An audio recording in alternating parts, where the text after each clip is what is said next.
And welcome to my channel. This is Nani Madiraju. So, what is HTML? HTML is Hypertext Markup Language. ఒక website build చేయాలనుకుంటే HTML is the baby steps.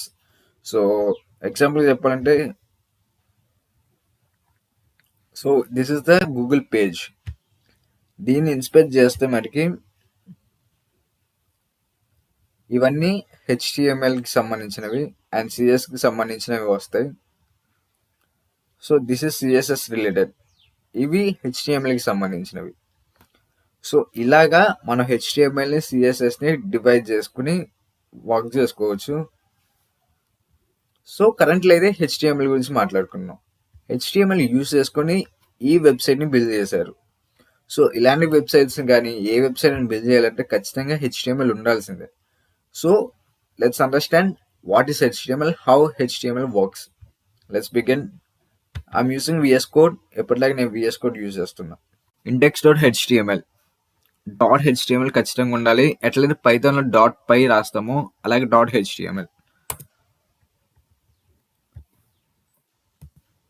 మనం VS Code use చేస్తున్నాం కాబట్టి ఇక్కడ చూపిస్తున్నట్టు first step of HTML.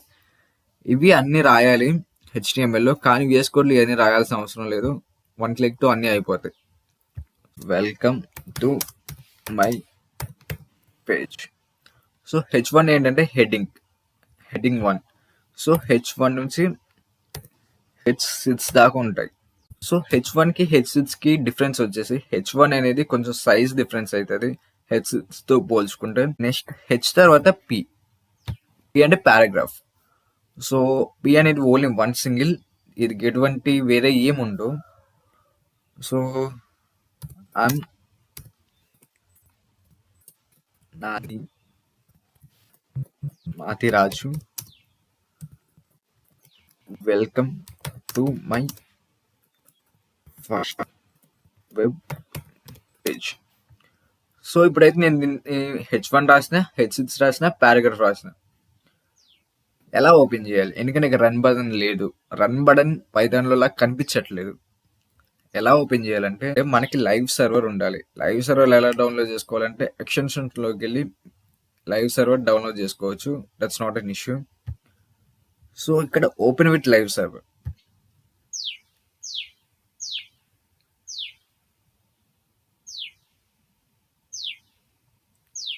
So this is the output. So నేను రాసినందుకు H1 ఏమో welcome to my page. So thanks for subscribe. H6 అనేది చాలా సైజ్ తగ్గిపోయింది.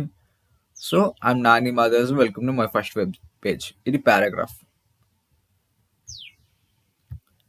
సో H1 అనేది H6 దాకా ఉంటాయి, కానీ అవి ఎలా వర్క్ చేస్తామో మీకు అర్థమై ఉంటుంది. సో ఇక్కడ మీరు అర్థం చేసుకోవాల్సింది ఏంటంటే H1 ఇది దీనికి ఎండింగ్లో ఇక్కడ స్లాష్ అనేది ఉంది కదా, ఇది ఎండింగ్ అయినట్లు. సో ప్రతి దానికి మనం ఏదైతే అట్రిబ్యూట్ తీసుకుంటామో, ఏదైతే ట్యాగ్ తీసుకుంటామో దాని ఎండింగ్ ఇలా ఉండాలి, అది గుర్తుపెట్టుకోవాలి. సో H6కి అయినా సరే, Pకి అయినా సరే. సో మనం ఒక బటన్ యాడ్ చేద్దాం. బటన్ అంటే మన వెబ్సైట్స్లో కానీ ఏమైనా ఆర్డర్ బటన్స్ కానీ ఏమైనా బటన్స్ ఉన్నాయి కదా, అలా ఒక బటన్ యాడ్ చేద్దాం.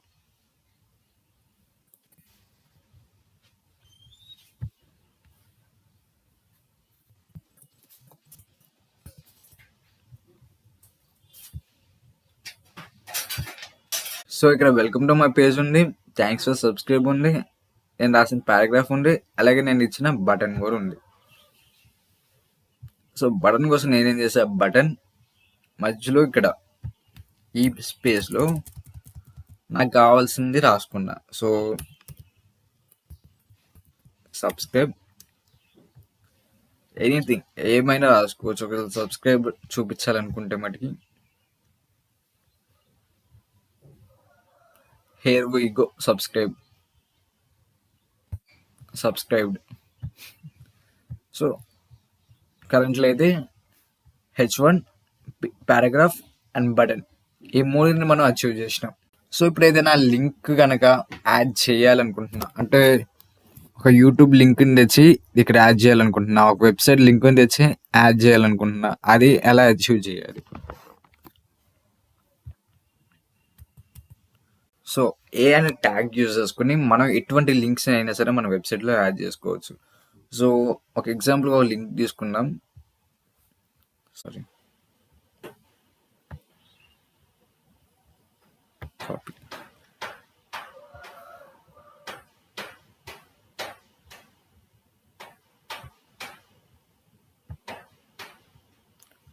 సో ఇక్కడ నేను అమెజాన్ ఒక లింక్ని పేస్ట్ చేసిన. సో మీరు చూస్తే ఇక్కడ అమెజాన్ ఒక లింక్ని నేను పేస్ట్ చేసిన. ఇక్కడ మనం మెన్షన్ చేద్దాం. So this is Amazon .in అని. సో మళ్ళీ లైవ్ సర్వర్తో ఓపెన్ చేసి చూద్దాం.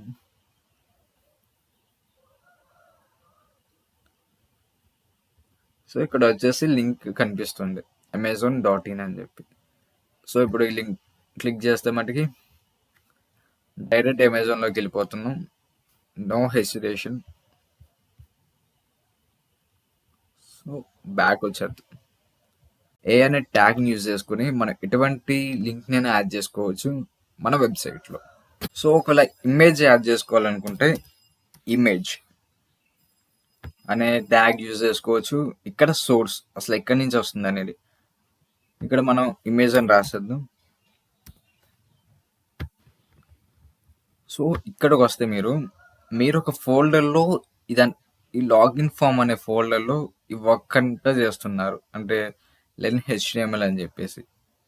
సో ఇక్కడ ఒక ఇమేజ్ తీసుకున్నాం, PNG అని ఉంది. So this is the image I'm talk about. ఈ ఇమేజ్ గనక ఈ వెబ్సైట్లో ఉంది కాబట్టి నేను కాపీ యాడ్ చేస్తున్నా, ఇక్కడ పేస్ట్ చేస్తున్నా. సో ఇప్పుడు ఓపెన్ చేస్తా.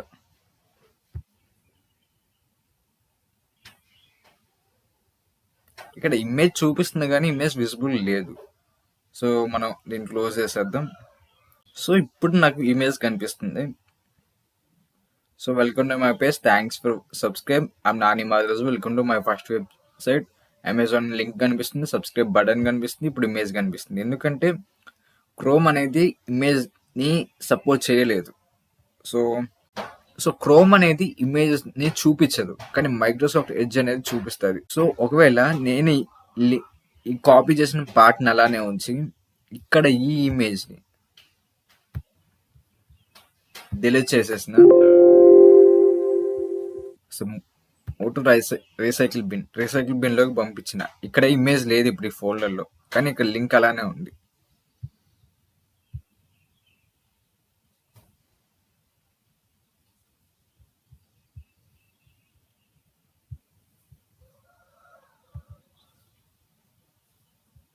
ఇప్పుడు ఇక్కడ ఇమేజ్ కనిపించట్లేదు. ఇమేజ్ ఉందని చెప్తుంది కానీ ఆ ఇమేజ్ కనిపించట్లేదు. సో ఇలా ఎందుకు జరుగుతుందంటే ఈ వెబ్సైట్, మీరు ఏ వెబ్సైట్లో అయితే ఇమేజ్ పెట్టాలనుకుంటున్నారో ఆ ఇమేజ్ అనేది మీరు HTML ఫోల్డర్ క్రియేట్ చేసుకున్న ఫోల్డర్లో మాత్రమే ఉండాలి. వేరే దగ్గర ఉంటే అది విజిబుల్ అవ్వదు. సో ఈ విషయం తెలియక నేను స్టార్టింగ్లో చాలా హెడేక్ ఫీల్ అయినా. ఒక వెబ్సైట్లో ఇమేజెస్ ఎలా యాడ్ చేయాలో చాలా అర్థం కాక చాలా ఇబ్బంది పడేవాడిని. సో ఇప్పుడు అర్థం చేసుకోండి, ఒక ఫోల్డర్లో మన HTML, CSS, JS ఫైల్స్ ఉంటే మటుకి అదే ఫోల్డర్లో మనకు కావాల్సిన ఇమేజెస్ కూడా ఉండాలి. సో అవి వేరే ఫోల్డర్లో ఉన్నా వేరే దగ్గర ఉన్నా మన కోడ్లో ఇంప్లిమెంట్ చేయలేం. సో ఇప్పుడు మీకు అర్థమై ఉంటుంది H1 ట్యాగ్ అంటే ఏంటి, H1 నుంచి H6 దాకా ఉన్న ట్యాగ్స్ అంటే ఏంటి, P tag, A tag, button ఎలా క్రియేట్ చేసుకోవాలి, ఇమేజ్ ట్యాగ్, ఇమేజ్ని ఎలా యాడ్ చేసుకోవాలని. ఇప్పుడు చెప్పేది ఏంటంటే div. So div class is equal to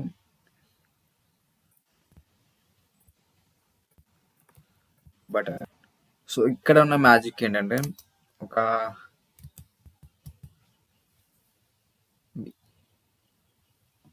ఈ మధ్యలో మీరు ఏం రాసుకున్నా సరే, అది H1 అయినా సరే,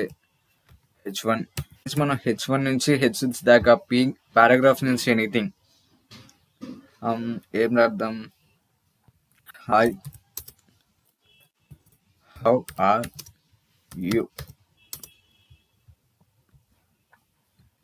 సో ఇక్కడ ఏమైతుందంటే మీ లోపల బటన్ క్రియేట్ చేసినా ఏం క్రియేట్ చేసినా కానీ మీరు ఎప్పుడైతే సిఎస్ఎస్లోకి వెళ్తారో అప్పుడు ఈ బటన్ బేస్ చేసుకుని ఇదంతా వర్క్ అవుతుంది. సో మీ సిఎస్ఎస్కి వచ్చిన తర్వాత ఈ డిఐవి అంటే ఏంటి, అసలు వాటి గురించి ఉన్న ఉపయోగం ఏంటి, ఇది ఒక సెక్షన్ లాగా. సో ఈ డిఐవి అనేది దీని స్టార్టింగ్ నుంచి ఈ ఎండింగ్ వరకు ఒక సెక్షన్ క్రియేట్ చేస్తుంది. ఆ సెక్షన్కి మాత్రం మన సిఎస్ఎస్ ఇంప్లిమెంట్ అవుతుంది.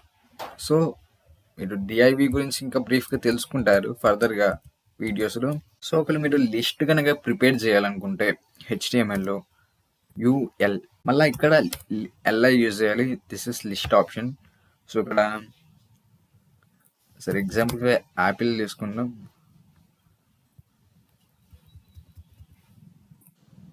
ఎల్ఐ ఇంగ్లీష్ అని రాద్దాం. సో సారీ,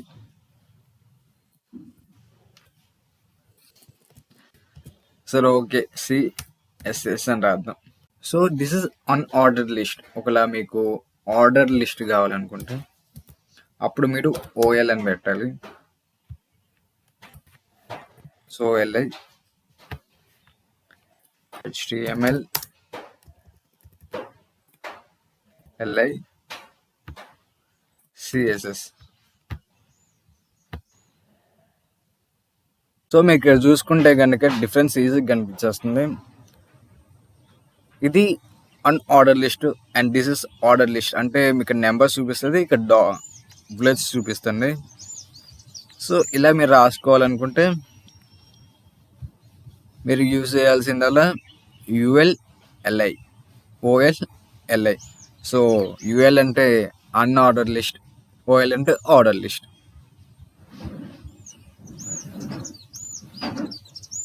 ఏదైనా హెచ్టిఎంఎల్లో బేస్ చేసుకుని నేను ఒక లాగిన్ ఫామ్ క్రియేట్ చేయాలనుకున్నా, లేకపోతే జీమెయిల్ ఫామ్ క్రియేట్ చేయాలనుకున్నా, ఏదైనా ఫామ్ క్రియేట్ చేయాలనుకుంటే ఎలా? సో ఫస్ట్ మనం తీసుకోవాల్సిన ట్యాగ్ ఫామ్.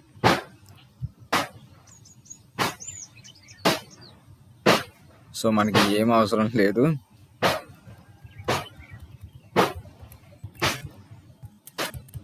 ఫస్ట్ ఫామ్ తీసుకున్నాం, దీన్ని క్లోజ్ చేసేద్దాం.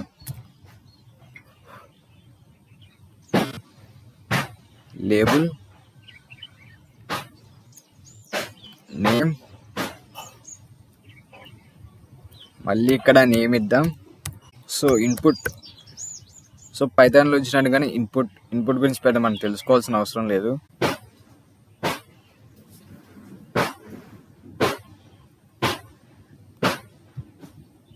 So this is the basic way of creating a form.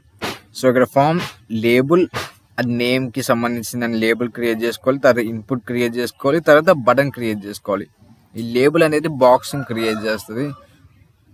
So మీకు సర్వర్లో ఓపెన్ చేసి చూపిస్తే in the website this is the label and this is the name and this is the submit button. So మీరు ఇలాగే same ఇక్కడ password అని create చేసుకోవచ్చు, check box పెట్టుకోవచ్చు, అన్నీ చేయవచ్చు. సో ఫర్దర్గా మీరు అవి కూడా నేర్చుకుంటారు. సో ఇవి నేర్చుకున్న తర్వాత మీరు చేసిన ప్రాక్టీస్ ఛాలెంజెస్ ఏమైనా ఉన్నాయంటే ఫస్ట్ మీ నేమ్తో ఒక హెచ్టిఎంఎల్ పేజ్ క్రియేట్ చేయండి. సో తర్వాత మిమ్మల్ని ఇంట్రడ్యూస్ చేసుకుంటే ఇంకొక పేజ్ క్రియేట్ చేయండి. ఒక పారాగ్రాఫ్ ఆఫ్ మీ ఇంట్రడక్షన్ రాయండి. సో అందులో మీ ఫేవరెట్ వెబ్సైట్ ఏంటి, దాని వెబ్సైట్స్ గురించి లింక్స్ యాడ్ చేయండి, ఇమేజెస్ యాడ్ చేయండి, ఒక లిస్ట్ రాసుకోండి, ఒక హాబీస్ ఏమి ఇష్టం and what ever it going to be. So మళ్ళీ చెప్పాలనుకుంటే దిస్ ఇస్ నాని మాదిరాజు. ఈ ఛానల్లో మీరు ఖచ్చితంగా హెచ్టిఎంఎల్, పైథాన్ అండ్ సిఎస్ఎస్ ఖచ్చితంగా నేర్చుకుంటారు. వెబ్సైట్ బిల్డింగ్లో మీకు నేను హెల్ప్ చేస్తాను. సో మీరు నాకు చేయాల్సిందల్లా జస్ట్ సబ్స్క్రైబ్ చేసి మీకు నచ్చితే వీడియో చూడండి.